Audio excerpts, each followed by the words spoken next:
What's up, y'all? Welcome back to another episode that I'm recording in my car.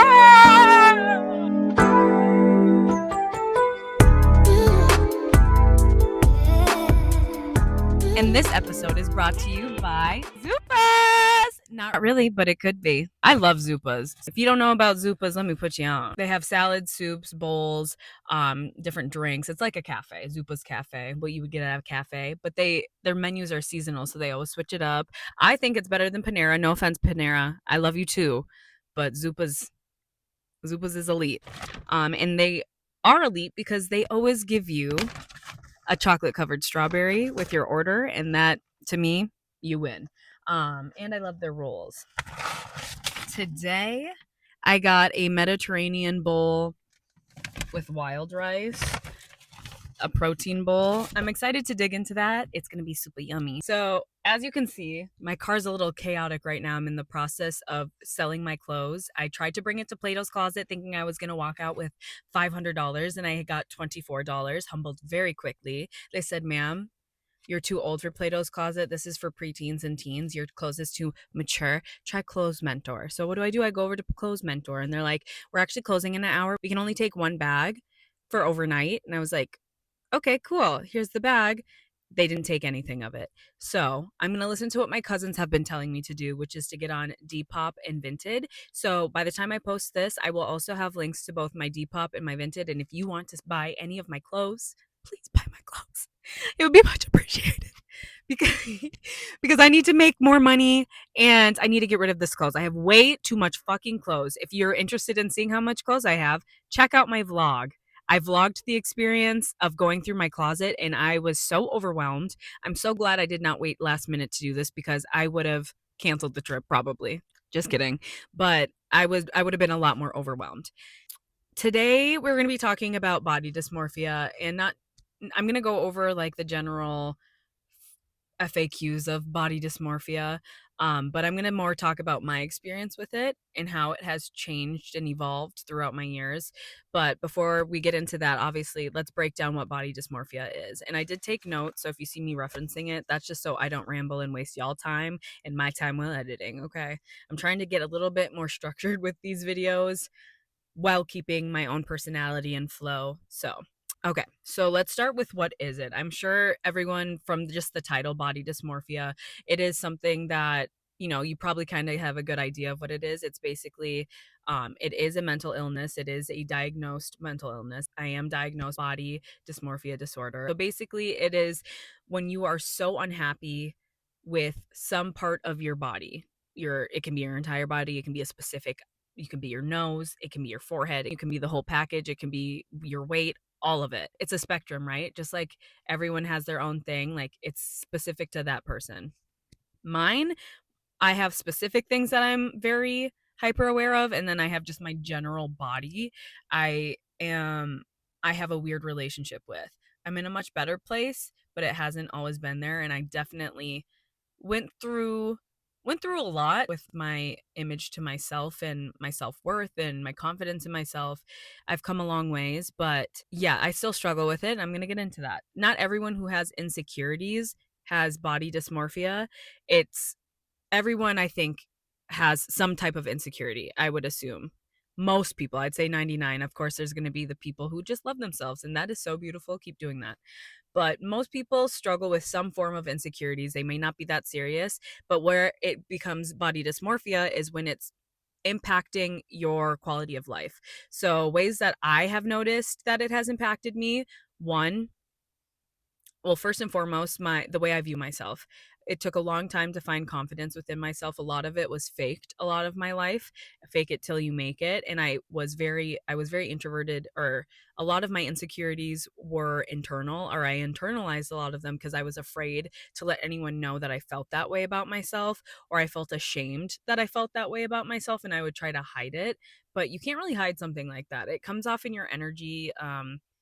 And it's noticeable, right? It disrupts your quality of life. Like, I remember there would be times where I would lie and not go to certain events because I was so insecure and I didn't want to put myself in an environment where I felt like I could be judged or perceived with my body when I was feeling very insecure about it. Especially like things like going to the beach. Like, That's so sad. Us as humans, like, one of the best things in this life is to go be in the sun by a body of water, and I didn't allow myself to do that because I was insecure. And that sucks, but I wouldn't do that today, but that is where I was at one point in my life. It was like in my earlier 20s and just different things like that, right? And who can be affected by it? Anyone can be affected by body dysmorphia. Nobody is safe from the wrath of body dysmorphia. Sorry. I'm specifically talking about men. Like, men experience this so much too, like in how like I feel like we do put a lot of pressure on men to have a specific type of physique, like being built or being toned or being muscular or being tall or being short, or how body parts are supposed to look. Like, men have to face this too, and this is not an excuse because we all have to do the work, but I do think men have a unique struggle with it because they also don't know how to process their emotions very well. They have not been forced to learn emotional regulation and dealing and sitting with your emotions and facing things head on. So I think that's their problem. They're going to have to figure out. I'm not trying to minimize it. I have so much empathy for you, but also know women, we have it really hard. And there's all genders, and I respect all genders, and I can only imagine the body dysmorphia if you are somebody who is like if you are a transhuman. I would love to speak to somebody about that because that has got to be next level. But I'm just thinking about that now. Like, there's levels to this shit for sure. And like, women, we know we're sexualized from a young age. We are told how much we can weigh. We are told how we have to look. We're told how our hair has to look. We're told what we should wear. We're told what we should do with our bodies and what we're supposed to do with our bodies. They try to control our bodies. Like, the list goes on, and I think we should save that for another episode, but I think we are all very aware of the pressures that women face in society and how our worth is tied directly to our appearance. And that is something that I think I've internalized my entire life, and I've learned to take my worth and my validation out of the hands of others. And it's a journey, and I'm at the beginning of it still. But I do want to say that there's hope if you do the work. Okay, what causes it? Well, it's a combination of things. Obviously, there's not one thing that causes body dysmorphia, but it's usually a combination of environmental factors, psychological factors. Genetics and biology can have a play at that. I don't know the specifics of the biology and the science portion of it, but I can speak to the environmental and the psychological part of it. I think if you are raised in an environment where someone is bullying you from a young age and making comments about how big you are, how small you are, being very critical about what you wear, I think the way that your parents view themselves also impacts how you view yourself.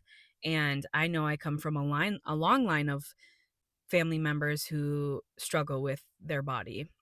And I can understand that. I understand why that happens, but knowing that it does have an impact on you is important, I think. How can it be treated? So as I said, this is not something that is set in stone.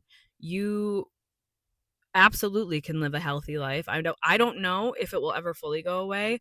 Again, I'm still at I would say I'm at the middle, right before the midpoint of my journey. I've done a lot of work, but I still have a long ways to go. But I do know it gets better. I do not allow myself to not experience life because of insecurities on my body. It may take a little extra push, it may take a little extra encouragement, but I recognize now what that is. When I have those thoughts and I have that anxiety, I recognize that it's body dysmorphia, and I refuse to let it hold me back from doing anything else in this life. And like, ways that I've done that. One, I just love myself. Every morning, I look in the mirror. I tell myself positive things about myself. If I start to have negative thoughts, which I still often do, especially recording videos and recording content, I'm constantly analyzing myself, very particular about how I look and my body and how I'm appearing. And I've just had to learn to just post it anyways. There's no easier thing than just saying, face it anyways, do it anyways, let them perceive you anyways. It doesn't matter. If someone calls me fat, I've been called fat before. And does it feel good? Hell fucking no. But did it break me? Absolutely not. And I'm still here. I'm still confident in myself. I still love myself. Just facing it head on and pushing yourself out of your comfort zone, that has helped a lot. I walked in Minnesota Swim Week twice, and that was a very scary experience. Not because like people made me nervous. I wasn't getting like stage fright or anything like that, but you have to think you were going to be I was in a swimsuit around 50 different models. I don't know how many. There was like 30 maybe. Like 30 different stick thin models, gorgeous. Bodies so toned, super small. Some of them were like big time models in LA and they were in the show and they were so nice by the way. And just like putting myself out there being the plus size model, it was it was definitely an experience. Like, and I want to talk about that experience a lot more in depth in a different episode, but like things like that I'm saying yes to. Oh, another example that's more everyday, like what I wear to the gym. When I'm super insecure, I can tell because I'm wearing like, pretty much covering up completely. And in the moment, I don't even really realize I'm doing it. Like, I know on a deeper level that's what's happening, but I'm like, you know what, whatever, we're just gonna wear this, we're gonna be comfortable, and it's because I'm being insecure. Now, I still have like pretty much the same body, but I'm wearing a sports bra set to yoga. I'm allowing my stomach to be out. I'm allowing my arms to be out. Like, I'm allowing my thighs to be out. I don't care. I'm not hyper focusing on the cellulite on my thighs or the dimples in my ass or like the bulge in my stomach that's falling out or how flat my arms are. Like, those things are all still true. And I'm not saying that for compliments. I'm not saying that for anything. Those things are true. Like, that is how my body looks. But how I feel about that is shifting. I'm wearing what I want. I'm not allowing the thought of being perceived in a certain way stop me from doing what I want. And I think we should all start doing that more. It's not easy, but once you do it one or two times, it's just like, oh, whatever. I'm going to keep doing it. I'm going to keep wearing what I want. I'm going to keep doing what I want. I want to go back a little bit and talk about what the signs kind of look like. So if you are someone who is like, whoa, maybe I struggle with this. I thought just everyone does. And it's like majority of people do struggle with insecurities, but to the extent where it becomes body dysmorphia, that is not an everybody experience. And if you are experiencing it to the point where it is affecting your life and how you live and the choices you make, and it feels like you're being restricted because you're afraid or you're insecure about your body, that is when it becomes something where you can get help. And there's no shame in that. I will say the two ways that you can combat this, I guess there's medication you can be prescribed. I don't know anything about that. So I'm not the one to ask about that. And I could be wrong about that. From my research, that's what I saw. But the most common one is therapy and talking about it. And that's unfortunate because that means it's going to take a lot of hard work. But I can absolutely attest to it does work. If you put the work in and you show up for yourself, one day you're going to look back and be like, oh my God, I'm a lot kinder to myself than I was 2 years ago. So it does work if you do the work. But going back to like what the signs typically look like, and I'm going to share some of my personal experience with this to kind of tie it home. Constantly checking the mirror. I do this all the time. I think it's so embarrassing. If someone were to catch me doing it, I would feel so much shame because it's not because I'm obsessed with myself and I just love the way that I look. And I kind of do, but like that's not why I'm looking in the mirror. It's like I'm constantly like reassuring myself, like checking, and it's exhausting.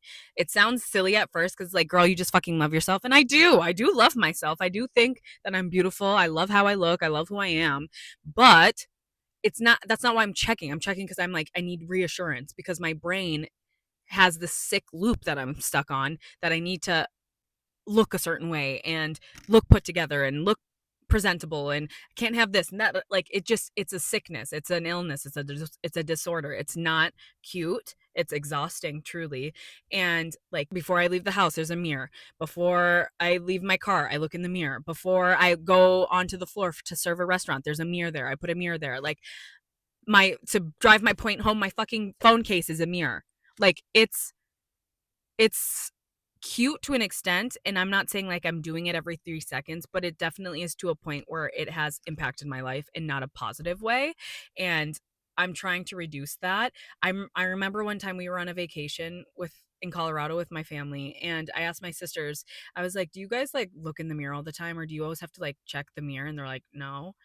And I was like, "Oh." I'm like, "Are you always constantly worried about like your body? Like, are you always thinking about how your body looks?" And they're like, "No, do you?" And I'm like, "Oh my God, 24/7." Like, I'm constantly thinking about how I'm looking, what I'm eating, if I'm moving enough, if I'm drinking enough water so I can get my results. Speaking of that.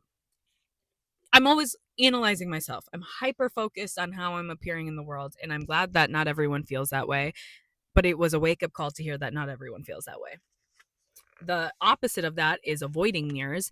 I've also done that. There's a point in body dysmorphia where I was like, you know what? I know where I'm at and I just can't look. I can't look. I'm not going to look because I'm going to hyper focus and then I'm going to get in my head and then I'm not going to want to do anything. I'm going to feel shame. It's going to be a spiral. So I've used not looking in the mirrors as a tool, but it is also a sign that you have an issue. Where I'm at now, and this is where I can tell you where the growth is, where I'm at now, I can look in the mirror and be like, yeah, don't love that, but we're still going to be fine because guess what? My looks are only one piece of the puzzle. I have so much more to my personality or to myself than my looks. It's my personality, it's my intellect, it's my energy. My looks are one piece of the puzzle. Like I'm able to talk myself down now, but it wasn't always like that. But I'm trying to show you like the gradual differences and changes and be realistic about it because I don't want to sell you guys a pipe dream or what is it called? I didn't want to sell you guys like snake oil and be like, yeah, if you just follow this, you're going to be healed forever. I don't know. I haven't made it that far yet. So I'm not going to tell you that you can completely heal from this, but I'm going to tell you that it will get better and it will for sure get better if you do the work. At least it has for me. Trying to hide your body. Hell yeah. Hell yeah. Oh my God. Like I said, when I'd work out, I'd wear head to toe gear, knowing damn well I sweat like nobody's business. Why am I covering all the way up, girl? Now that I wear like shorts and a sports bra and working out is so much more enjoyable because I'm not overheating. Just like wearing oversized clothes. That's a pause though, because I do really like baggy clothes. I just think they're more comfortable. But I have also used that to hide my body instead of just like letting my body exist. Okay, constant exercising and grooming. Ding, ding, ding. I do that often. Like my relationship to exercise is evolving and it's gotten to a really I like the place that I'm at and I'm excited to the place where I'm going to continue to grow because now I know I work out for my mental health. It has helped that immensely. I work out for the longevity of my life because when I'm 110 years old, I want to be able to still move because people can do that. If you take care of your body now, it'll take care of you when you're older. And I want to live a long life full of experiences and I don't want to be held back because I can't get up a flight of stairs because I didn't work out. So I try to really hype I try to really centralize that why as why I work out. Of course, I do also work out for aesthetic reasons but that used to be the only reason I worked out. I used to only work out so I could lose weight and tone up and burn calories and it would just be a very toxic cycle. I would go to those body scans and then I would like step on the scale and it would tell you how much fat is in this leg and this leg and this arm and your midsection and how much skeletal and it gives you a full breakdown of all the inside of your body and it is super helpful. That is a very helpful tool if used responsibly. But do you think I was using that responsibly? Exactly. No. I was using that as data points to hyper focus on and to set goals and rate myself if I'm doing good or not. It was a way to control my progress. And unfortunately, it's not a very healthy thing for me. I don't even step on scales anymore. I don't have a scale. Like I haven't used a scale on my own will. Well, I have a couple times this year and that's a I don't know how I wanted to check in, but how I felt getting off the scale and going into it was different than how I was before in the past. Like I used to wake up each morning, step on the scale, get my readings, see what I've done, see what I've lost. If it was up, good. If it was down, oh fuck, I fucked up. Now I got to work out even more, have to work out even harder, have to eat even less. And it's a toxic cycle for somebody who has my mind, who had my mindset at the time. Again, not for everyone. It can be a healthy tool, but it wasn't for me. But yeah, grooming constantly, like fixing my hair, checking my face, fixing my clothes, always doing that. I'm always doing that to this day. Comparison to others. I compare myself to people all the time. And I've had to learn how to take that to one be like, that's just kind of a human nature thing, that's what we do. But I don't do it in a way where, and now I'm just like, you know what, there's enough beauty for us all to exist. Beauty look comes in every shape, size, color, font, texture, variety, whatever. Beauty comes in every shape and size, and I don't need to compare myself to other people. When I catch myself doing that, then I take a step back, call it out to myself. I'm like, okay, I'm doing that and that is not healthy. Like, you have to call it out. And then I replace that with, they're beautiful, I'm beautiful, they have their looks, I have, like, I replace it with more positive speaking, and then hopefully I move on. And it really is that quick now. The more you do it, the more you catch yourself, the more you recognize what you're doing, you're able to stop it. I think us living in social media, the day and age in social media, I think comparison is super easy to do. I think most people do it, and that's okay to admit, but that doesn't mean you have to, like, you shouldn't do it. Don't do it. Let everyone is meant to live their own lives and experience their own joy, and what's meant for me is for me, and what's meant for somebody else is for somebody else, and none of that will be affected by either of us winning. You know what I mean? Or either of us having this or that, this over that. Asking for approval, like, I don't do this too much because, as again I said, I was very much an internalized insecure person. I didn't want people to know that I felt that way about myself. I don't know why. I don't know how I got that flavor, but that's where I'm at. And so I would ask for opinions, like, does this look okay? How do you think this looks? And I would get people's opinions, but I've definitely, like, moved away from that a lot now, especially while as I'm older. Like, if I need an opinion on something, I'll ask. But overall, I just kind of do with what I just go with what I feel is good. If I look good, then I look good. I don't need other people to validate it. It feels good. But if I like what I put on, or I like how I left the house, then that's it. That's how I like it. I don't need anyone's opinion on it. I don't, if they don't like it, it's not their cup of tea, cool, whatever. It's not even that big of a deal anyways. But I do know that's something that, like, people who struggle with body dysmorphia, they do ask a lot of, is this okay, is this okay? They do a lot of checking, and there's no shame in doing that. I'm not saying I'm better than other people because I internalized it, but that is one thing that I don't personally resonate with that much, especially anymore. I've worked away from needing external validation, and that's something that I am proud of and I want to continue to get better at. And then, you know what, now that I say that, I would say my asking for approval does not come in the form of body dysmorphia, but I do that in other sectors of my life, like my creative projects, or like opinions on things that I'm going through. I would ask a lot of external validation for that. But when it comes to my body, I think I was so insecure I didn't want to hear what they said anyway, so I wouldn't ask them. This is one I see, like, not believing people's compliments. I'll get a compliment and it will make me feel really good, but if I don't, how it used to work is, like, if I wasn't feeling that way about myself, I thought you were lying to me. But I wouldn't say that. I would just be like, yeah, whatever, like, like, I didn't take it that seriously. Compliments make you feel good, but, like, I'm still so I would still be so hypercritical of myself. I'm like, yeah, but I have this and this and then this. And, like, my head used to go to that instead of now I just kind of, like, I appreciate the compliment. Whether I got it or not, I feel good about myself. I tell myself that, at least. And I try to take, even though I love compliments, I'm not saying that there's not a place. I love complimenting other people. I love that. I think it's so fun, and it's like, it's good to spread, like, joy that way. But I have learned to not be so dependent on it. You know what I mean? Like, if somebody didn't compliment me when I was younger going out, I'm like, oh my God, I look ugly today. Now it's just like, girl, I know I look good. I left the house. I saw the mirror. I checked the mirror 10 times before I left the house. I know what I look like.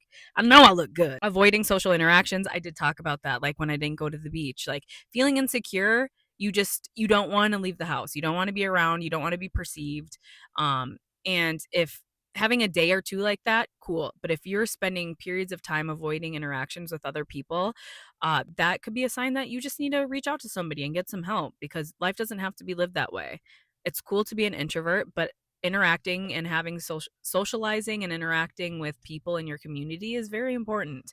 And I don't think we're meant to be alone in this life. And if you are not being around, if you're not going out and being around other people because you're insecure about how you look and feel about yourself, just know that it doesn't have to stay that way. I know what that feels like, and that's a really isolating, sad feeling, and I don't want you to feel that, but know that it doesn't have to be that way forever.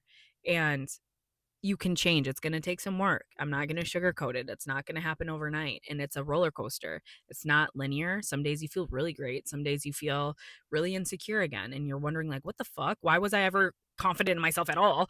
I'm literally Shrek. Like, you you will go through a lot of phases, but you will get tools in your toolbox to learn how to turn down that voice and recognize that it is not the truth. It is an anxiety, it is a thought loop that we are breaking, and you can break it. It's going to take time, but you need to be patient, but it doesn't have to stay that way. If you see a health provider about your weight and your weight loss, or like weight loss or something about your body, that's a sign. And I've done that numerous times, and that's that on that. Obviously, you should be able to talk to your doctor about things, but I know that the way that I was doing it, I feel like it is aligned with a symptom that could be stemmed from body dysmorphia. Cosmetic surgery, I definitely have some stories on that. I haven't opened up about that yet, but I'm ready. I'm ready, and I want to open up about a cosmetic surgery or a cosmetic procedure that I've done, and my thought process with all of that. So that will be a good one. Picking at skin, I do that with my acne. Feeling anxious or depressed or suicidal thoughts. And if I do want to say this as well, if you are feeling any of that and you have any thoughts of suicide, please, there's so many things, so many resources that you can use. Please hear me when I say there's so much life to live. You are literally put on this planet, in this body, with this soul, to look and act and feel and be just who you are.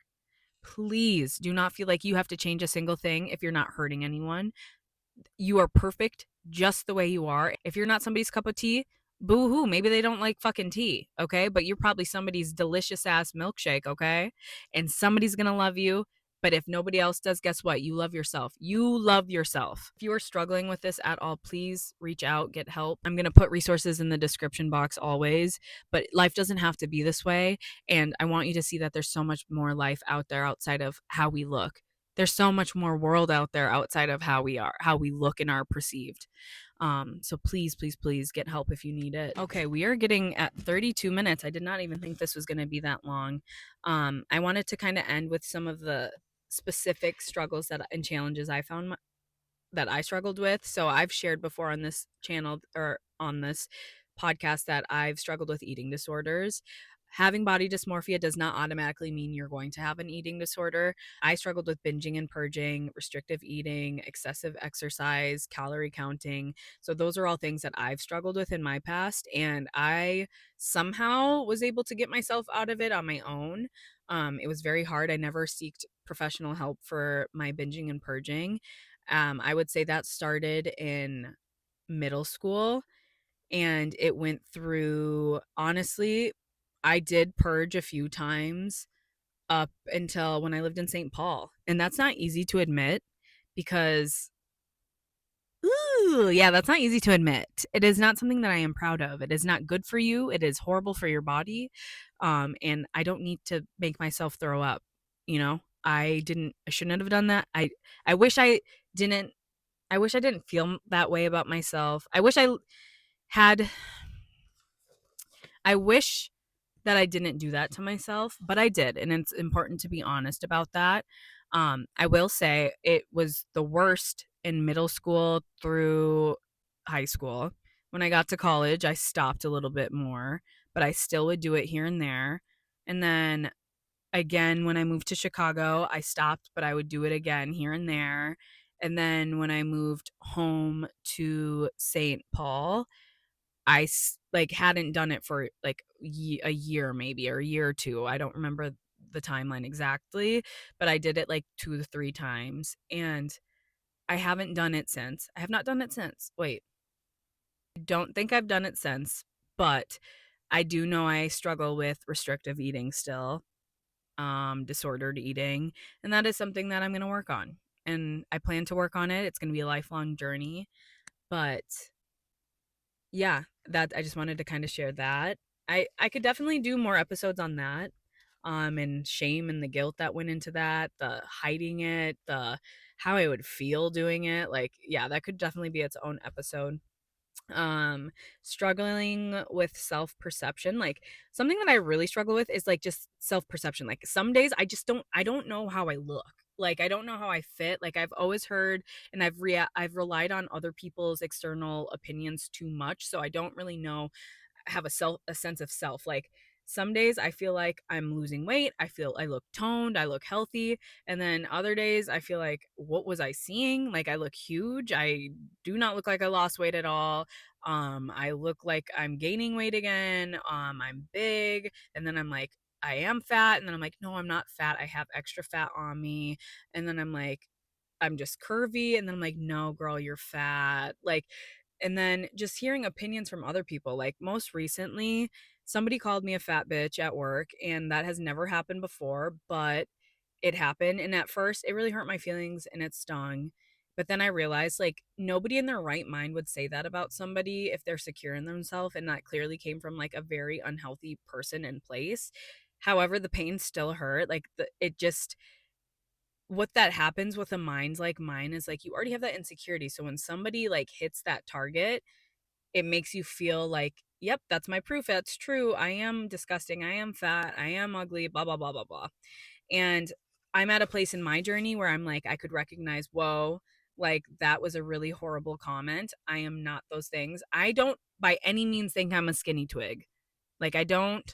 I know and I recognize I am a thicker, bigger person, and I just don't know to what degree I am at. I just have a hard time placing myself, and I think that's where a lot of the comparison comes in, because honestly, it doesn't matter. It doesn't fucking matter. As long as I'm healthy and I'm happy, that's all that matters.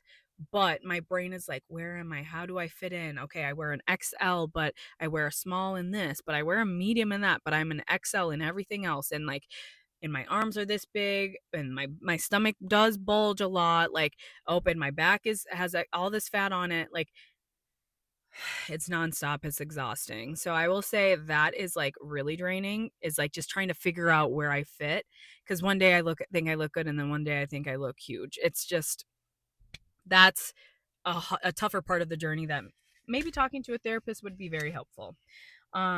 People commenting on my body, like I said, that situation that happened at work, that sucked. And but it also taught me that I didn't really care. Like, because I already thought that stuff about myself, and I already said those things about myself, like him saying that, like, that didn't break me. And it didn't really hurt my feelings. Like, so fucking what? And like, generally I feel that way. But there's some times where I'm like, damn, he was right. Like, I am a fat bitch. What was I thinking? Like, those thoughts creep in, but I'm learning to turn up the other thoughts louder. Lastly, like, just people commenting on my body as a whole. Like, as a kid, I was constantly called thunder thighs. Um, I've had people comment on like my thighs a lot, just my legs a lot. Commenting when I'm losing weight, like, oh yeah, it seems like you're losing weight. You're looking great, and it's like, again, to somebody whose mind is like mine, for a split second it feels good that you say that, and then my mind instantly goes to, oh my god, I was fat before, I was right, I was, all those negative thoughts I was having about myself, they were correct. That's where my mind goes, and I just sit there and I like dissociate and I think about it, and it's like, I appreciate people commenting. I'm trying to move more away from that. I don't comment on people's bodies, I don't comment on their weight. I have definitely done that. I've absolutely been like, oh, you look great, you're losing weight, because that's what I was programmed to do. I'm trying to stop that, because it doesn't matter. If that person looks good and they feel good, great. Because I know what goes into that is a lot deeper than what people know or think about. Weight and weight loss and weight gain is just, it's a tough beast. I've had people comment on my acne, I've had people comment on my arms, call me man arms, I've had people like just talking about my waist. Like, then you have the standards as a woman that you need to have a small waist, a big ass, small thighs, blah blah blah, like tiny arms out of the size of your pinky.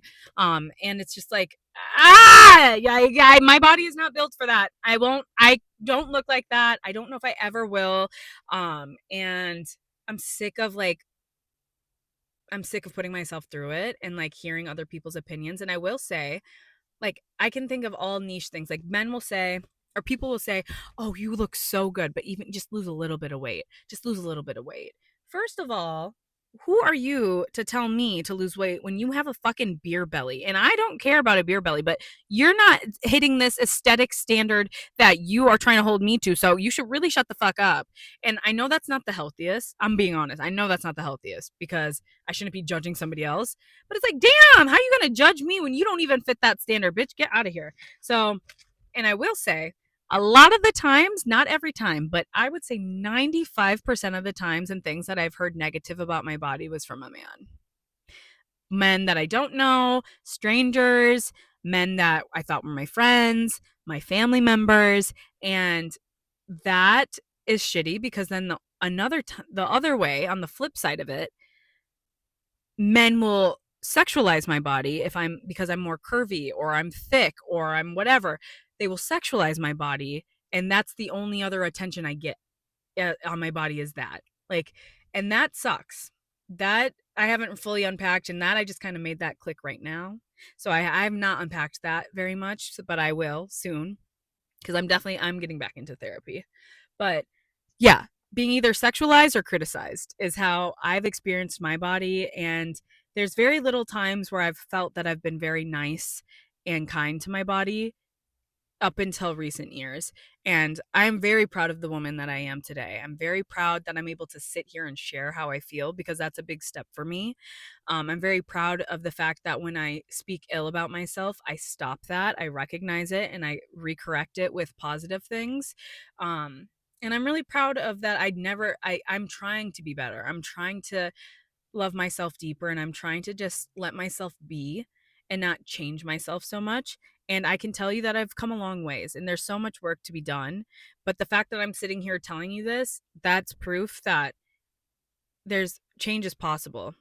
So I'm going to wrap this up. This was a longer video than I thought, but I think it was really good. And I hope somebody who needs this sees this. And this isn't going to be the last time I speak about this.